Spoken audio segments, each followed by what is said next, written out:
गोटे दिन जड़े राजा निज नगर परिक्रमा करुवा समय देखिले 3 जण लोक पत्थर भांगुंट। राजा जाई प्रथम लोक को प्रश्न कले कि तुम्हें ये कौन करुच।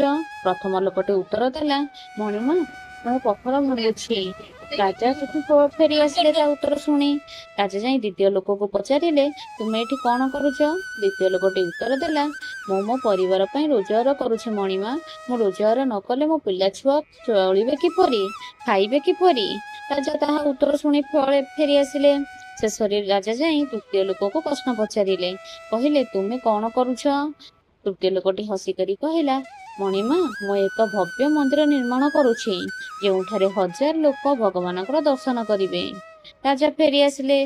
राजा फेरी आसी तांको उआसरे भाबिले 3 जण एका काम करुथिले, किंतु तांकर चिंताधारा अलग थिला। एई छोट गपटी आमे शिखिबा काम छोट कि बड़ नुहे, आमर दृष्टिकोण बड़ हेबा दरकार। मो एई कामटी करुछि भाबिले थका लागिबो।